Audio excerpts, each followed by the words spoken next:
Assalamualaikum warahmatullahi wabarakatuh. Salam sejahtera. Perkenalkan kami dari kelompok 3,5. Di sini anggotanya saya Dini Safitri dengan NIM 033. Saya Cynthia Claudia dengan NIM 006. Saya Felis Vivita dengan NIM 045. Saya Karen Akila Nenggolan dengan NIM 084. Saya Natasha Sabina Berginting dengan NIM 108.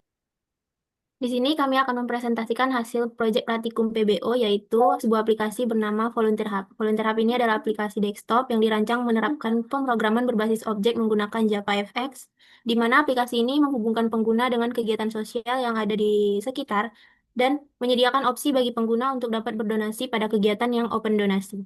Selanjutnya akan dijelaskan Karin. Baik, saya akan melanjutkan. Aplikasi Volunteer Hub ini dibuat karena banyak orang sebenarnya punya niat untuk membantu sesama melalui kegiatan sosial, tapi sering bingung harus mulai dari mana. Di sisi lain, penyelenggara kegiatan sosial juga sering kesulitan mencari relawan atau donatur karena kurangnya wadah untuk promosi. Nah, karena itulah ini dirancang untuk menjadi media penghubung antara orang-orang yang ingin membantu dan kegiatan sosial yang membutuhkan bantuan. Lewat ini semua proses mulai dari mencari kegiatan, mendaftar sebagai relawan, sampai berdonasi bisa dilakukan dengan mudah dalam satu tempat.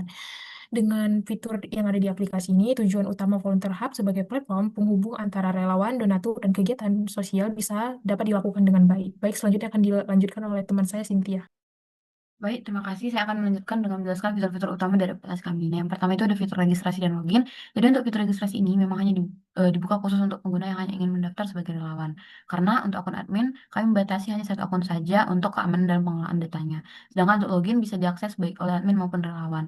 Jadi setelah berhasil login, jadi nanti masing-masing akan masuk ke tampilan dashboard yang berbeda sesuai dengan role mereka. Kemudian ada fitur daftar kegiatan relawan. Di sini pengguna bisa melihat berbagai macam kegiatan sosial yang tersedia, mulai dari informasi waktu hingga kategorinya. Lalu, jika pengguna tertarik, mereka bisa langsung mengisi formulir pendaftaran tersebut untuk ikut serta dalam kegiatan tersebut. Nah, selanjutnya ada fitur donasi. Fitur ini hadir untuk eh, sebagai alternatif bagi pengguna yang ingin tetap berkontribusi, tapi belum bisa terjun langsung ke lapangannya. Jadi bisa membantu dengan cara yang berbeda. Lalu berikutnya untuk admin, kami menyediakan dashboard khusus untuk mengelola semua kegiatan dan juga memantau data relawan yang mendaftar untuk melihat perkembangan kegiatan secara keseluruhan. Kemudian kami juga menyediakan fitur riwayat partisipasi pengguna agar relawan bisa melihat kegiatan apa saja sih yang sudah mereka pernah ikuti sebelumnya sebagai bentuk dokumentasi kontribusi mereka. Lalu yang terakhir itu ada fitur pencarian kegiatan. Pengguna bisa mencari kegiatan berdasarkan kata kunci yang dimasukkan oleh pengguna tersebut. Berikutnya akan dijelaskan oleh Natasha.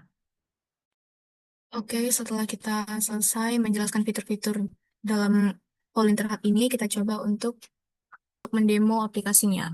Akan tampil menu home-nya seperti ini, kemudian kita coba untuk regis sebagai volunteernya terlebih dahulu.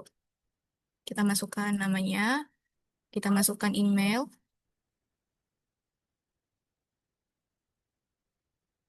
kita masukkan passwordnya. Sign up, berhasil, kemudian kita coba fitur forget passwordnya. Kita diminta untuk masukkan email, kita masukkan emailnya, kita buat password barunya, kita konfirmasi password baru yang sudah kita buat, kemudian kita simpan, berhasil, kita coba login, masukkan email yang sudah kita daftarkan, kemudian kita masukkan passwordnya, kita login. Kita akan disuruh untuk melengkapi informasi, kita lengkapi nama,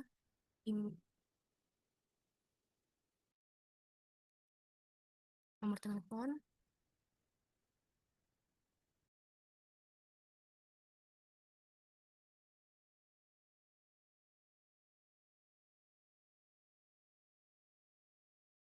berhasil informasinya, kemudian kita klik ini untuk melanjutkan aktivitas. Ini menu dashboard dari si volunteer, akan tampil aktivitas apa aja yang tersedia di Volunteer Hub ini. Kita coba untuk di Save Raja A4,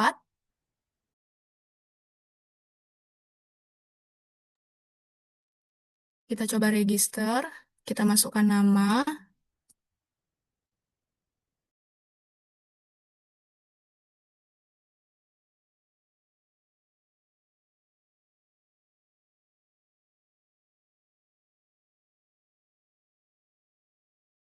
setelah kita lengkapi registrasi formnya, kita submit, sudah berhasil. Selain kita untuk registrasi sebagai volunteer, kita juga hanya bisa juga untuk mendonasi saja. Kita coba yang ini yang menyediakan donasi. Kita coba donasinya itu 100.000. Metodenya dengan transfer bank, kemudian disubmit, donasinya berhasil. Bisa juga kita lihat di menu ini untuk melihat histori dari aktivitas apa aja yang sudah kita lakukan. Kita coba, kita login sebagai admin. Kita masukkan emailnya admin@gmail.com, passwordnya admin123. Login, ini adalah menu dashboard dari admin, di mana kita ada aktivitasnya dan juga volunteer yang sudah mendaftar. Misalnya kita coba untuk fitur mengedit aktivitas. Kita edit ini, di bagian tanggal kegiatannya kita ubah, baru kita simpan perubahannya, berhasil disimpan. Misalnya kita coba untuk menghapus, kita hapus yang di nomor aktivitas nomor 4, berhasil dihapus. Kemudian kita coba untuk menambah aktivitas. Kita tambahkan judul aktivitasnya apa, kita buat tanggal aktivitasnya, benefitnya apa, deskripsinya dari aktivitasnya apa, kemudian lokasinya di mana, kita masukkan nomor kontaknya. Slotnya untuk berapa orang aktivitas ini, apakah menerima donasi atau tidak, kita coba tidak menerima donasi. Kalau memang menerima donasi, klik yang menerima donasi. Kita coba upload gambar untuk aktivitas ini. Gambarnya berhasil diupload, kemudian kita klik submit. Aktivitas kita yang terbaru sudah berhasil ditambahkan di aktivitas nomor 4. Di bagian admin sudah selesai, kita coba logout. Saya kembalikan ke teman saya untuk melanjutkan. Selanjutnya, kita akan melihat 3 pilar dari PBO. Saya akan share screen. Oke, yang pertama yaitu pilar encapsulation.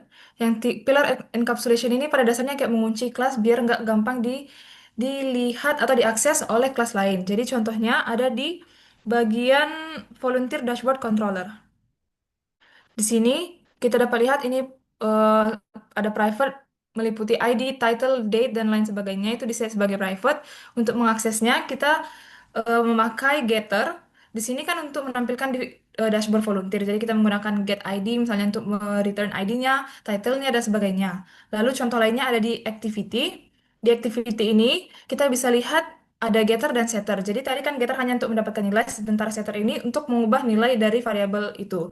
Lalu kemudian ada inheritance atau pewarisan. Pewarisan ini kayak ada subclass dan ada juga induk kelasnya yang disebut dengan superclass. Jadi penerapan dalam volunteer hub ini dapat kita lihat pada form controller. Jadi form controller ini adalah superclassnya, di mana kita dapat lihat di sini ada 2 inheritors. Dia diaplikasikan pada field profile controller dan registration form controller. Nah, di sini dia ada is empty untuk mengecek validasi text fieldnya. Kalau kosong dia akan mengeluarkan sebuah alert gitu. Is empty, kemudian dia mengecek apakah teksnya kosong, ada numeriknya juga. Kemudian ada method show alert untuk mengirim kayak pemberitahuan dan show success kalau misalnya dia sukses. Nah, kita dapat lihat subclass di registration formnya.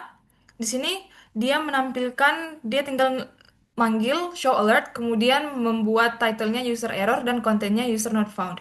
Nah, nanti dia tinggal panggil dan dari si superclassnya yang akan menampilkan. Begitu juga dengan field profile-nya nanti. Kemudian yang terakhir, pilar yang terakhir yaitu polymorphism, yaitu kayak kemampuan suatu objek untuk berperilaku berbeda tergantung konteksnya. Nah, di sini kami aplikasikan pada dashboard. Di sini kita dapat lihat ada interface dashboard. Interface ini pada dasarnya menjadi membuat agar semua jenis dashboard, baik itu dashboard volunteer ataupun adminnya, mempunyai metode wajib yaitu load dashboard ini. Tapi isi dari metode ini bisa berbeda tergantung siapa yang memanggilnya. Kemudian kita bisa lihat bukti nyatanya di login controllernya. Di login controllernya di bagian ini, dia akan saat user login, sistem mengecek apakah dia admin atau volunteer. Kalau admin, maka objek akan menggunakan new admin dashboard. Tapi kalau misalnya enggak, dia akan memanggil new volunteer dashboard. Nah, session.login dashboard.log dashboard ini kita nggak perlu peduli itu dashboard siapa karena Java otomatis akan menjalankan versi load dashboard ini yang sesuai objek aslinya. Inilah yang disebut polymorphism, satu metode yang bisa punya banyak bentuk sesuai objek nyatanya. Oke, sekian dari presentasi UAS Lab PBO kami. Apabila ada kesalahan, kami meminta maaf dan terima kasih.